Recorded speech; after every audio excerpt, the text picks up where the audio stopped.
Sophia believed strongly in soft life. To her, life was not meant to be hard. If it was hard, then something was wrong. She woke up late, spoke softly, and moved slowly, like stress did not have her address. Her room smelled like perfume, not sweat. Her phone was always clean, her nails were always long, and her pictures were always bright. On Instagram, people called her a soft babe, and Sophia liked that name very much. It made her feel important, special, and protected from suffering. In the city, Sophia avoided anything that looked like struggle. She did not cook because fire was too stressful. She did not wash clothes because water touched her hands too much. She did not wake up early because mornings were too aggressive. When people complained about life, she smiled and said, "Protect your peace." To her friends, she was the queen of calm. To herself, she was winning. She believed the city had finally freed her from every kind of hardship. Sophia's online life was even better. She took pictures in cafes, inside cars, and in front of mirrors. She posted captions about rest, healing, and self-love. People commented with love and fire emojis. Some even said they wanted her life. Sophia smiled at those comments, lying on her bed, doing nothing.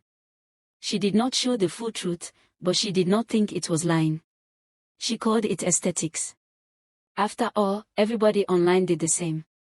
Before Sophia's soft city life crashes in a way she never expected, hit subscribe, watch what happens next.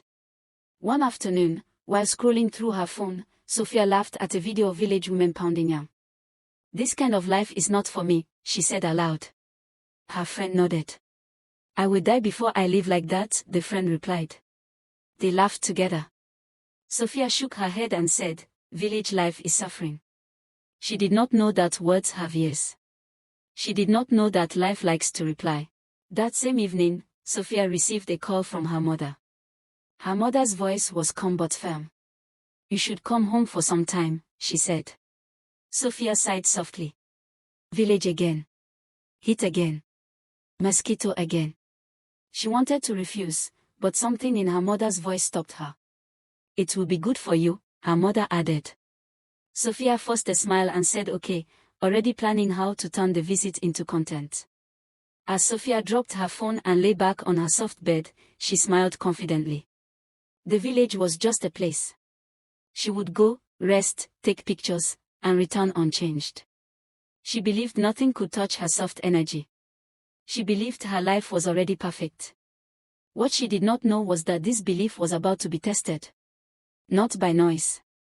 Not by force. But by a place that does not care about filters. And that was how Sophia slept peacefully that night, unaware that the soft life she loved so much was already walking toward its first serious challenge. Sophia's city life was designed for comfort. Everything around her worked to protect her from stress. Her room was always quiet. The curtains were always drawn to block too much sunlight. Her bed was soft, and her pillows were many. When she woke up, she did not jump out of bed like people chasing bus. She stretched slowly, checked her phone first, and smiled at notifications. That was how her day began, online, not outside. To Sophia, peace was more important than effort. She lived like this every day. If hunger came, she ordered food. If clothes were dirty, she sent them out. If heat became too much, she turned on the fan or air conditioner. She believed struggle was for people who did not plan well. Work smart, not hard, she liked to say, even though she was not working at all. Her friends admired her lifestyle. They sat in cafes, laughed, took pictures, and talked about dreams that did not include stress or sweat. Sophia's phone was her strongest tool. With it, she could create any life she wanted. One day she was a calm babe healing from stress. Another day she was a luxury girl enjoying life. She knew the best angles, the best filters, and the best captions. When she posted, people responded fast. "Soft life queen. Teach me your ways. I want this kind of peace." Sophia read these comments with pride. They made her feel successful, even though nothing had really changed in her real life. Sometimes, her mother called to ask simple questions. "What did you eat today? Did you wake up early? What are you doing with your life?" Sophia always laughed. "Mommy, relax. I'm fine," she would say. She did not understand why her mother worried so much. To her, life was already good. She believed hardship was old-fashioned. She believed suffering belonged to another generation. She believed she had escaped it. But the city had its own quiet tricks. Money finished quickly. Friends disappeared when there was nothing to enjoy. The calm life needed constant support. Still, Sophia refused to notice. Anytime reality tried to tap her shoulder, she increased the volume of her music and scrolled faster. She told herself she was happy. She told herself she was living right. She did not know that comfort without strength is very fragile. So when her mother called again and reminded her about coming home, Sophia finally agreed. Not because she felt ready, but because she felt bored. It will be fun, she told herself. Small village content, then back to my soft life. She packed her bags carefully, choosing clothes that could still shine under village sun. As she locked her city door, Sophia smiled confidently. She was sure of one thing: no place, no matter how local, could ever change who she was. She did not know that the city had only fed her softness. And soon, that softness would meet something very different. Sophia arrived at her village just as the sun was starting to dip low.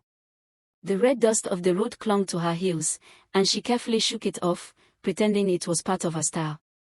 Her hair bounced perfectly, and her sunglasses reflected the last sunlight, making her look like a celebrity arriving for a film shoot. She carried a small suitcase filled with city clothes, makeup, and her phone, which she planned to use for content. In her mind, this visit would be a fun, short getaway. She imagined herself taking photos by the trees, laughing, and tagging her followers, healing in nature. Her mother came out to greet her, her face calm but proud. "Welcome home, Sophia," she said softly. Sophia ran into her mother's arms, giving her a quick hug. Her mother smelled faintly of smoke and palm oil, a smell Sophia had almost forgotten. It was comforting, but also unfamiliar. Sophia thought of it as a gentle reminder that she was no longer in a perfect, filtered city. "I missed you, Mommy," Sophia whispered, already imagining the selfies she could take inside the compound. The women of the village had already heard she was back. They were gathered near the house, laughing, walking, and observing.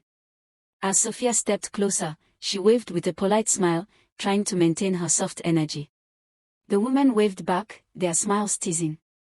One of them, a tall woman with strong hands, laughed and said, "Oh, the city baby's here. Did she bring the sun with her?" Everyone laughed, including Sophia, but a small chill ran down her spine.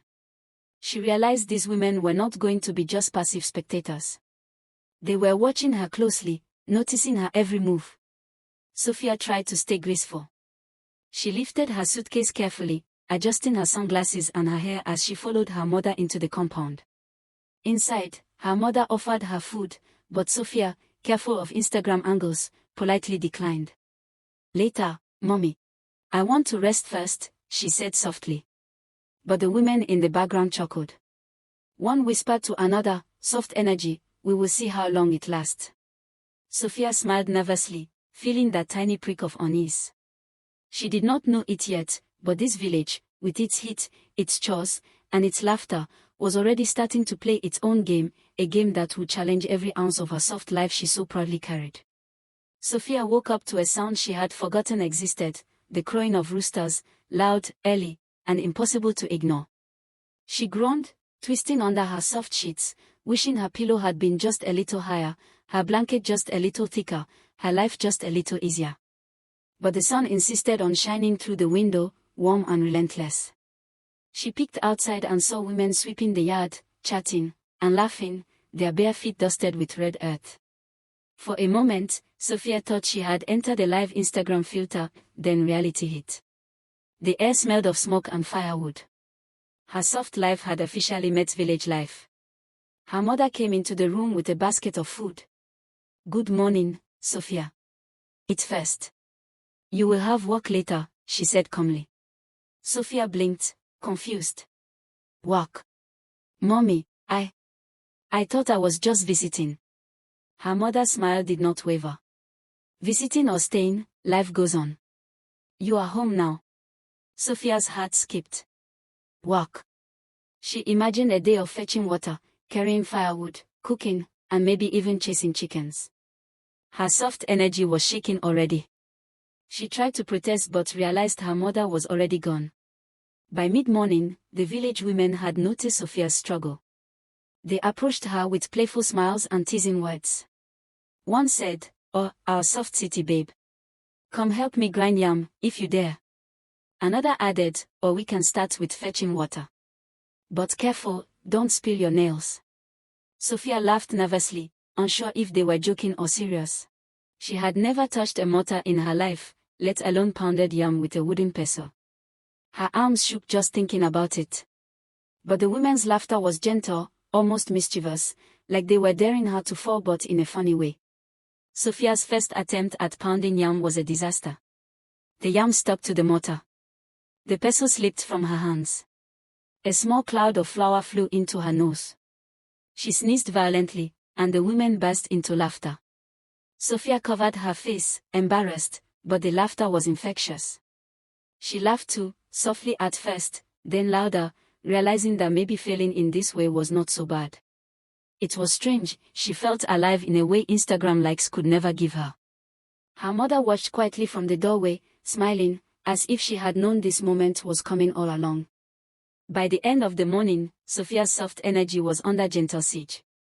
Her hands smelled of yam. Her hair had a stray strand sticking to her forehead. Her perfectly manicured nails were slightly dulled. She was sweating under the hot sun. And yet, somewhere in the mess and laughter, she felt something new, a tiny, nervous thrill.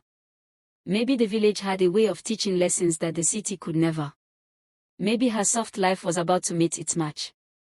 And Sophia, for the first time, wondered if she could survive it. Tears ran down Sophia's face as she stumbled through mud. Subscribe now to see if she survives the village's next challenge. Sophia did not know life could be this hard.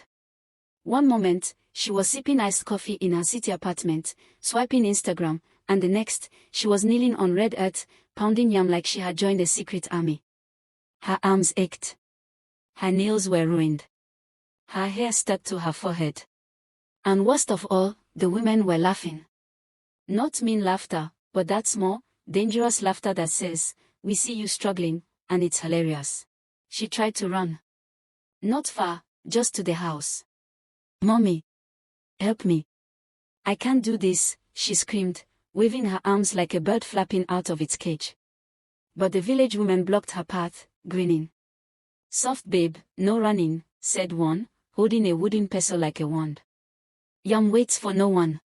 Sophia froze. She thought of calling an Uber, jumping in a car, and leaving the village forever, but there was no Uber here. Just sun, dirt, and the gentle but unstoppable hands of village wisdom. Tears came next. Sophia's soft energy cracked. She buried her face in her hands and cried like someone had switched off all city comfort forever. She sniffled loudly, trying to wipe her tears on her sleeve, which only made her arms smell like yam flour. One woman leaned down, handing her a small bowl of water. "Drink. Calm your heart. The yam will not bite," she said. Sophia blinked at the water, then the woman, then the laughing faces around her. She had never imagined that crying could be funny, but here it was. She was the star of the village comedy show, and she didn't even know it. But Sophia was clever. She had city brains and Instagram tactics. If she could not run, she could negotiate. "Mommy, tell them I need a soft chair. Or a fan. Or a nap," she pleaded, pointing dramatically at the sun. Her mother shook her head slowly. "You are home now. The village does not have fans for soft babes." Sophia flopped to the ground in despair, rolling dramatically like she was auditioning for a movie. The women laughed until their bellies shook. One of them even offered to carry her back into the house like a bride. Sophia screamed, refusing, her tears mixing with giggles. By late afternoon, Sophia had learned 3 things. 1. Running only caused dust to get in her eyes. 2. Crying made her look ridiculous. And 3. The village women were not going to let her soft energy win without a fight. She lay on the bench, exhausted, her soft hair sticking to her forehead, her arms sticky from flour, and her dignity slightly bent but not broken. And somewhere between laughter, tears, and sunburn, Sophia realized something terrifying and exciting at the same time. Maybe this village life wasn't going to let her go so easily. Sophia had thought she was tired before. She was wrong. After pounding yam, spilling flour everywhere, and crying like a small baby, her mother called her for lunch. Sophia imagined a soft meal, a neatly plated dish, maybe with avocado and soft bread. What came instead was a huge plate of omelette, yudu, and soup, all steaming and smelling strong. Sophia stared at it like it was a science experiment. Her mother smiled. "Eat, Sophia. You need strength for the day." Sophia picked up her spoon carefully, like it was a sword, and tried to scoop a small bite. The soup stuck to her fingers. She flinched. She sneezed. Her soft energy almost left her body entirely. The village women laughed, one pointing. "See how our city baby is afraid of food. Even the soup scares her." Sophia tried to laugh back, but a mouthful of yudu slid down her hand and onto her blouse. She screamed. She tried to wipe it off, but it only made a bigger mess. Another woman offered her a small slap on the back. "Here, child, that's how we eat." Sophia gasped. Slap. But she followed anyway, scooping carefully, trying to survive the meal without humiliating herself further. By the end, she had half the soup on her clothes and half in her stomach, but she was proud. She had eaten, sort of. Before Sophia could even rest, her mother and the village women announced her next task. Tomorrow, her mother said, you will go sell tomatoes at the market with the women. Sophia's jaw dropped. Sell, what? I can't, she cried. I'm not dressed for market. I need soft shoes, soft bag, soft life. The women laughed. No soft shoes, no soft bag. Only hands, legs, and a smile. Sophia's friend in the city would have died laughing if she could see this. Sophia herself wanted to die, dramatically, lying flat on the floor like a fainting doll. The next morning, Sophia arrived at the market, dressed in her softest village outfit, which she hated. She carried a basket full of tomatoes on her head, wobbling like a tightrope walker. Every step was a struggle. Every wobble drew attention. City girl. Watch out, your basket is tipping, shouted one woman. Sophia flailed, nearly spilling her tomatoes. A goat ran past, bumping her leg. She shrieked, arms flailing. Customers laughed. Children pointed. Sophia turned red, then pink, then red again. She stumbled, screamed, laughed, cried, and eventually dropped one tomato on the dusty ground. The vendor next to her only shook his head and laughed. Sophia had never felt so exposed in her life. By mid-morning, Sophia's soft energy had officially been challenged. She had haggled over tomatoes like a professional for 5 minutes, only to sell half at the wrong price. A small child tried to steal one from her basket, and she chased him around like a tiny superhero. Sweat ran down her forehead. Her hair stuck to her face. Her city voice had disappeared, replaced by squeaks, shrieks, and embarrassed laughs. But even as she cried softly and laughed harder, something inside her shifted. The city life she loved so much had no answers here. And yet, the market, the laughter, the struggle, the realness, was starting to feel strangely exciting. By the time she returned home that evening, red-faced, tomato-stained, and exhausted, her mother and the village women clapped. You did well, Sophia, her mother said. Sophia sank into a chair dramatically. Soft life, over, she whispered. The village women laughed so hard, tears ran down their cheeks. Sophia laughed too, between sniffles. Somehow, even in humiliation, she had survived. Somehow, she had joined the rhythm of the village. Somehow, she was beginning to like it. By the next morning, Sophia woke up feeling strange. She did not run from the sun. She did not groan at the sound of roosters. In fact, she stretched slowly, looking out at the red earth and trees, and whispered, maybe this isn't so bad. Her arms were still sore from pounding yam and carrying baskets of tomatoes, but instead of panicking, she flexed them like a warrior discovering muscles she never knew existed. She smiled. For the first time, the village felt like a place she could belong, not a challenge waiting to break her. Breakfast was fun that day. Sophia laughed as she tried to crack eggs into a pot without spilling. One egg slipped, rolled across the floor, and almost hit a chicken. She screamed, then laughed until she cried. The village women shook their heads, giggling. "City babe, you are improving. Soon, you will even beat me at pounding yam," one whispered. Sophia pretended to frown but was secretly proud. She had made a mistake and laughed about it. In the city, mistakes were embarrassing. In the village, mistakes were hilarious lessons. By mid-morning, Sophia had made friends with some of the younger village girls. They taught her how to carry water properly, how to pick vegetables without squishing them, and even how to chase chickens when they escaped the pen.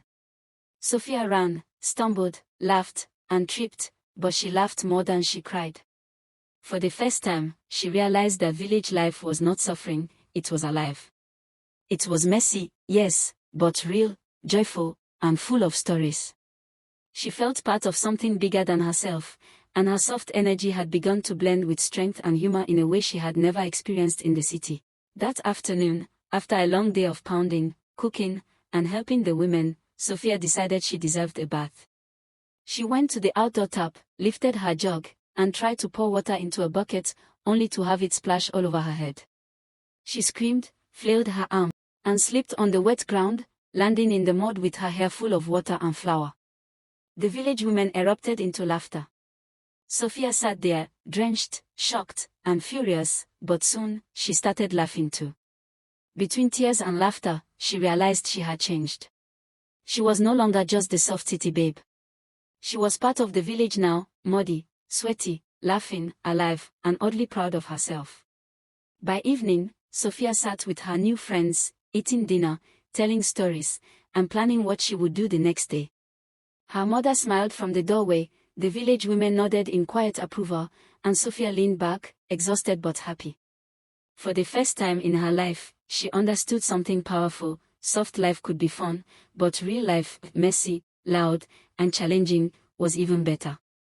And Sophia, the city babe with soft energy, had finally found a place where she belonged. Sophia woke up early that morning, not because she had to, but because she wanted to. The sun was warm on her face, the birds were singing, and for the first time, she felt excited about the day ahead. Her arms no longer ached as much, her hands had forgotten the fear of hard work, and her heart felt lighter. She stretched, yawned, and whispered to herself, "Maybe I was meant to live like this." Even the thought made her laugh, soft city babe, converted to village girl, smiling at her own ridiculousness. Breakfast was full of laughter. Sophia and her new friends sat on the wooden benches, eating omelette with their hands and joking about her first attempt at pounding yam. "Do you remember how you almost fainted yesterday?" one girl teased, giggling. Sophia laughed so hard that a bit of soup nearly splashed on her nose. She wiped it off quickly, still laughing. "I swear, I nearly died of shame. But I think I kind of liked it," she admitted, finally embracing the chaos of village life. The women laughed with her, not at her, and for the first time, Sophia felt truly at home. After breakfast, Sophia's mother handed her a bucket of water. "Time for a bath," she said calmly. Sophia's eyes widened. She thought she had handled village life, but the idea of bathing outdoors with a bucket and a small tap felt like an impossible challenge. "Mommy, you mean here?" Sophia asked nervously, looking at the open yard. Her mother smiled sweetly. "Yes, here. You've survived everything else. You can survive this too." Sophia gulped, trying to summon courage. She carried the bucket to the tap, bent to fill it, and immediately splashed herself all over her face and hair. Then came the funniest part. As she tried to pour water over herself gracefully, the jug slipped from her hands, spilling water all over the mud. Sophia slipped, landed in the mud with a loud splat, and her hair stuck straight up, covered in mud and water. She screamed, then froze, expecting someone to scold her. But the women were rolling on the ground laughing. Even her mother laughed, shaking her head. Sophia sat there, mud all over her body, dripping and ridiculous, and then she started laughing too. Not small laughter, but loud, deep laughter, the kind that shakes your stomach and makes tears run down your face. She laughed at herself, at the chaos, at the life she had once avoided. By the evening, Sophia sat with the village women and her new friends, sipping palm wine and telling stories. The sun was setting, casting gold over the red earth. She looked at her mother and smiled. "Mommy, I think I get it now," she said softly. Her mother smiled back, proud but quiet. Sophia had discovered something she never imagined. Village life was messy, loud, and full of work, but it was joyful, real, and full of family and friends. She had adapted, laughed, cried, failed, and finally belonged. Her soft city life was gone, replaced by strength, humor, and love. And as Sophia prepared to sleep that night, muddy hair washed clean, body tired but happy, she whispered to herself with a grin, "City life was soft, but village life. Village life is magic." Kindly subscribe to our YouTube channel to get more funny and emotional stories. Don't forget to always share your opinion.